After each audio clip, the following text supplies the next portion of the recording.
Ces propos furent prononcés à Bogota par Jorge Eliezer Gaitán le 7 février 1948. Il dénonçait les violences que subissaient de nombreux Colombiens. Cette manifestation témoigne de son immense popularité.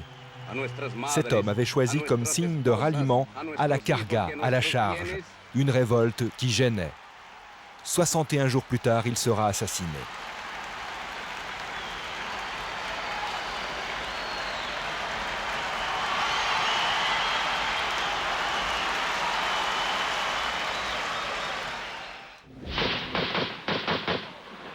Les policiers et le procureur qui arrivaient à Santander de Quilichao afin de vérifier une information sur la présence de paramilitaires ont été reçus avec des tirs de fusil.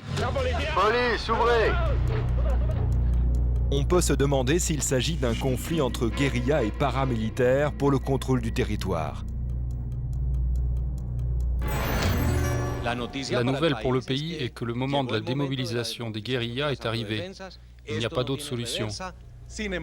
Toutefois, le Haut-Commissariat a dit qu'il n'a pas reçu de réponse de Martin Llanos, chef des guérillas du Casanare.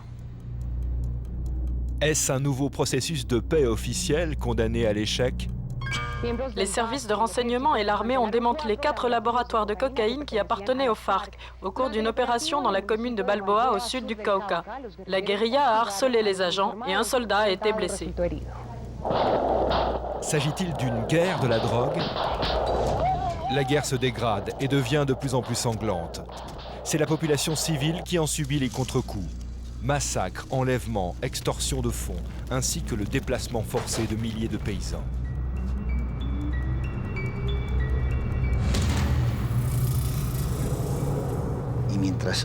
Aussi longtemps qu'il y aura une demande de cocaïne et d'héroïne aux États-Unis et en Europe, le paysan colombien qui n'a pas d'autre forme de subsistance va en produire. Il est absurde, il est totalement absurde de défolier l'Amazonie comme on le fait actuellement pour en finir avec la cocaïne. Ce ne sera pas fini pour autant. L'absence de justice en Colombie, le haut niveau d'impunité, c'est comme un cercle vicieux qui permet que la violence soit perçue comme inhérente au système politique, en tant que méthode des groupes de l'opposition pour accéder au pouvoir. C'est ça la grande immoralité de la guerre en Colombie qui s'est poursuivie durant plus de 50 ans, où personne ne gagne et que tous aident à stabiliser.